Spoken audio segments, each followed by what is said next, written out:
As an athlete, it can sometimes be difficult to understand how we should train in the weight room because the majority of the information out there is more tailored to bodybuilder types, and also just because we're athletes, it doesn't mean we don't want to look good either, because look good, feel good, play good. In my last video on lifting during the season, which I'll link up here and in the description below, I said that the focus when it comes to lifting during the season should be on maintaining strength and power, being as durable as possible, and feeling as fresh as you can for games. So today I'm going to take you behind the scenes of what a weight room session looks like for me when I'm in the season. But before we get into that, if you're new to the channel, my name's Tolu and welcome to the gang. Over this side of YouTube, I share as much practical and realistic advice to help you become a well-rounded athlete that performs at a high level in-game and beyond, aka an elite smart athlete. Okay, lighting here is terrible, so I know you can't really see me that well, but to begin with, I start off my workouts with a reverse dead mill. So a dead mill is where the treadmill is just off and you're gonna move the belt just using your own strength. And I do this walking backwards. This is something I obviously got from knees over toes guy. I do 5 minutes of this just to try and help work on my knee strength. It helps to warm up my knees quite well, because if you've been on this channel for a while, you know that I kind of started it because of the knee pain I was suffering from a lot of overuse of jumping. Patellar tendinopathy is what it's called. So I do this to just try and maintain that and keep my knees and tendons healthy. It's also a very good, nice little cardio warm up where you can work on your breathing as well. And that's a principle that I kind of got from the durability code. Both programs I've reviewed, which you can check for in the links up here and in the description below. But yeah, working on that breathing to try and help just essentially flush out your system a little bit before you get into the workout anyway. So you can do a bit of breathing training where you can work on breathing in for 2 seconds, hold for 2 seconds, breathe out for 2 seconds, and then hold for 2 seconds. That's a box breathing, or whatever type of breathing drills that you know, you can try and work on it during a little quick cardio warm up. Okay, so next, I try to always start off with core after I do my warm up. I don't know why, that's just something I've always done for ages, but I like to do core at the beginning. I don't really like to have like a core day. I prefer to just do a little bit of core at the beginning of each workout. So what I do in the season for my core, again, it's a drill that I got from the speed code, which again, I've fully reviewed. So you can check that in the link up here and in the description below. But it was called a core acceleration / deceleration drill. So you want to get a lightweight, something like this is a 5 kg plate, but ideally I like to do this with a medicine ball. Right now I'm just in the gym in my building, but if I was in like the proper gym that I go to, then I'll use a medicine ball. So something between 5 and 7 kg. And essentially are just moving it around, and then you can switch directions. I have some voice guidance for this, but if I don't have it with me, then I just do it for 30 seconds and I freestyle. The goal of it, you're trying to kind of like move your body with the plate, putting it behind your head, and just going as fast as you can, really. So that way you're working on your whole core being elastic and explosive, which again, something you need key in the season. And that's pretty much it. I do 3 sets of this, and that's core done for me. Oh, and if you're enjoying the video so far, then you might as well hit the like and subscribe button, because it'll be cheaper than paying a trainer to tell you the same information I'm giving you for free. And it's free for you to hit that button too. So, okay, so now heading into the main strength portion of this workout, I like to do my main strength exercises using 1.5 reps. Main reason being is for time. I do my gym workouts just before I go to work, so I only really have like an hour, then I gotta go home, get ready, then go to work. So because I only have an hour, I'm trying to make sure I get the requisite amount of reps. So, obviously we spoke about that 10 sets of 8 to 10 reps, so that's around 80 to 100 reps. Doing half of that, you're looking at 40 to 50 reps. So to make sure I get that in enough time, I use the 1.5 rep method so that I can technically kind of cheat it and I'm getting more reps. So what I do for the landmine press, so pick up the landmine, get into my stance, I'll push out, straight extend, come halfway, and then push again, and that's my 1.5 rep. And I do 5 of that. The eccentric is very much emphasized when I do my heavy lifts. So that's that, and then I immediately superset it with my resistance band, internal and external rotation. Now I do this as a bit of a complex. So I start off underhand, and I'm just pulling it apart. So these are my band pull aparts. So I do 5 of them, then I lift it up ahead of me. 1, 2, 3, 4, 5. Then I go overhand. 1, 2, 3, 4, 5. You can already see my face. It's making that struggle face. 2, 3, 4, 5. Because this isn't easy and it really does work the muscle group. And then I go over and behind my back. I can work on the mobility of my rotator cuffs in my shoulder. And for me personally, it's quite important because I dislocated my right shoulder about 2.5 years ago now. So a lot of times, there's times where I go out for a rebound and if someone just pulls my shoulder a bit weird, like that's me, like I'm out. So working on that and getting it in the middle of my workout while still maintaining strength and working the muscle group, it's just very, very key to do during the season. So yeah, that's a great example of how I would organize my supersets. So I'll just show you a couple of the other ones. Again, I like to do full body training during the season as well. I feel like I didn't really mention that. But yeah, full body training, mainly because, again, we're not trying to be bodybuilders, we're just trying to make sure that we're maintaining overall strength and power, and we're looking for internal strength too. So making sure that we can just work the body, making sure it's all moving correctly together is key. Okay, so then now for my lower body, I just do one superset on lower body because I don't want to be too tired with that. Obviously practices and games, use the lower body enough. Now I do one strength exercise and I do one plyo exercise. The plyo isn't crazy intense. I'm not trying to go super high, but I am going for max intent a little bit and you'll see what I mean. But essentially in today's lower body one, I'm doing a deadlift. Ideally, I like to do it with a trap bar, but in this gym in my building, we don't have a trap bar, so I just use a normal bar. And again, I still use the 1.5 rep principle. Now, with a deadlift especially, it's a little, it can feel a bit weird if you're not really bracing your core, so you really have to be focused in on it. And then I superset that with some weighted jumps. And in the gym, sometimes I use kettlebells, sometimes I use dumbbells like I'm about to do here.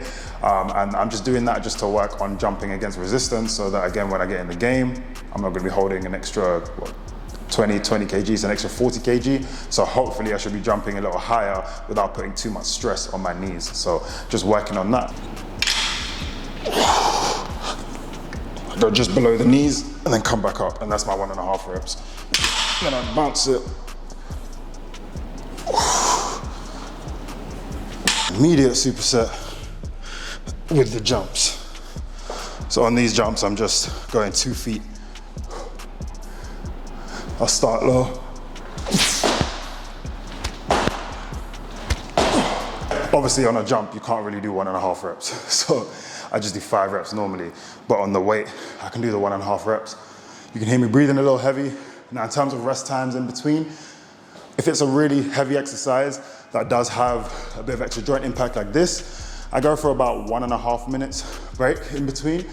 But if it's something that's maybe not as intense on the muscles or the joints, then I usually go for 1 minute, mainly because of time. If I had more time, I would still go for longer breaks because recovery is key and I want to make sure that I'm performing at the highest level possible. But I ain't got as much time. Plus, you can mentally push yourself. So those are around the rest times that I try and use when I'm working out in season. If you want to see more behind the scenes of how I train, then go and follow me on Instagram and TikTok at Elite Smart Athletes, as I'm always sharing my training on there, and I'll link that up here and in the description below. Okay, so now I'm doing some T-bar rows. Again, this is a strength exercise, so I'll do it as a 1.5 rep. I don't really go super heavy. Like I know I could really go more heavy, but don't want to show off. Don't want to lift the whole gym. Got to leave some weights for everyone else. But yeah.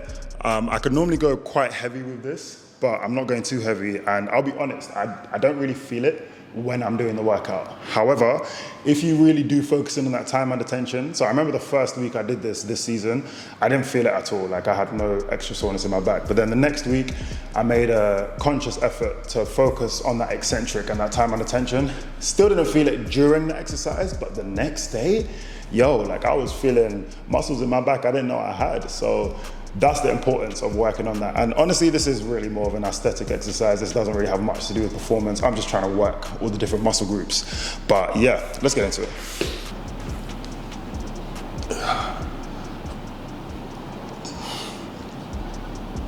So you can see how easily I'm pulling it up on the concentric. And like the fact that I'm really talking here, like this does put a lot of pressure on your spine. But this isn't particularly a crazy weight for me.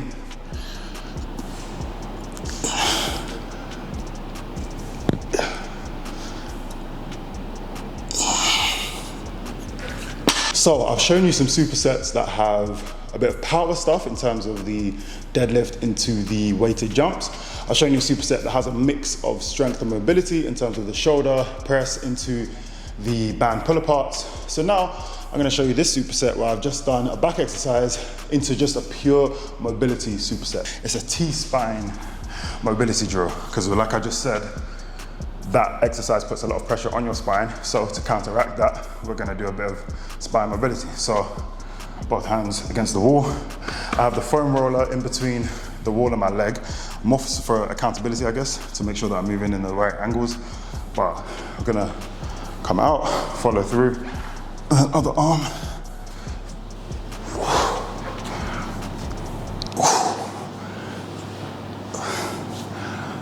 Kind of challenges your shoulder mobility as well.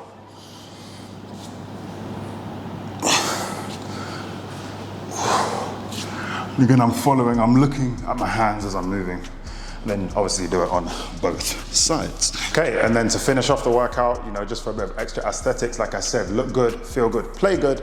I'm gonna do a bit of arms. I like to superset biceps and triceps because I like them to be equal. Don't want to be walking around with one massive bicep and then a tiny tricep, you feel me?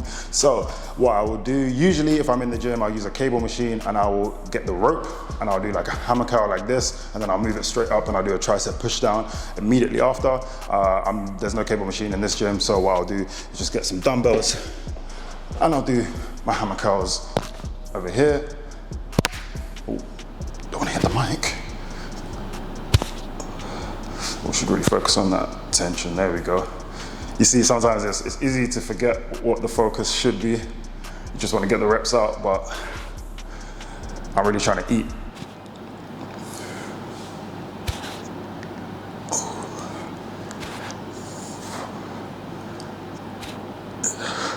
And then I can superset that with a dumbbell tricep extension. Just focus on that eccentric.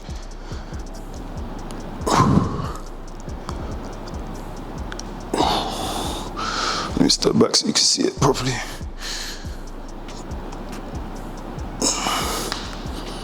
Oh, elbow just clipped there, that's weird. I wonder if the mic picked that up.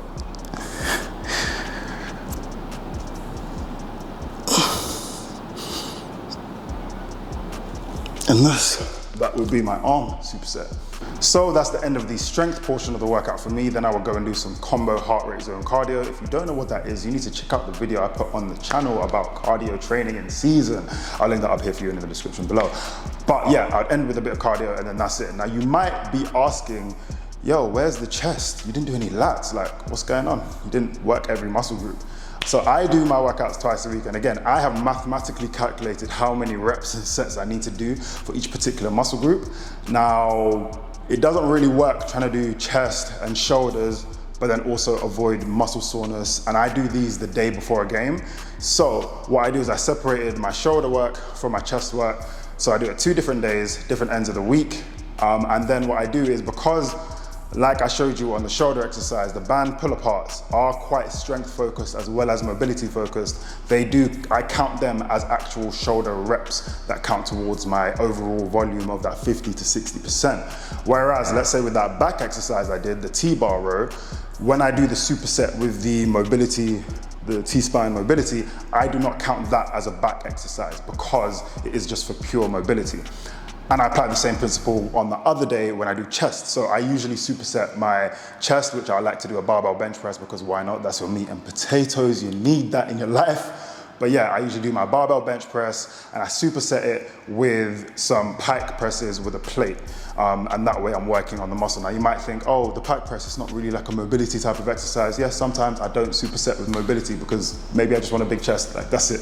I just want to lift as much as I can on that one. So not everything has to be that kind of stretch fire principle, but as much as I can and where I feel like it's applicable, I will do that. So that's why I didn't include anything like that. I've tested a range of training methods on this channel for almost 4 years now, and I've gained enough knowledge to put together a holistic and realistic training protocol for athletes of all levels. So if that's something you'll be interested in, I'll be releasing it later. But if you're trying to get a head start, you then head over to www.elitesmartathletes.com and check out the different training options I have on offer on there, such as virtual training or some of the online programs that will be coming very, very soon. So hopefully you've learned a few more tips that you can use to train in the weight room during the season. But if you're wondering about how to organize your skills workouts, then go and check out the video that's about to come up on screen, which will give you a bit of a template on how to organize an in-season skills workout, no matter what sport you play. I try to upload twice a week, but please forgive me if I don't always hit that. So I will see you then, but until next time, stay blessed.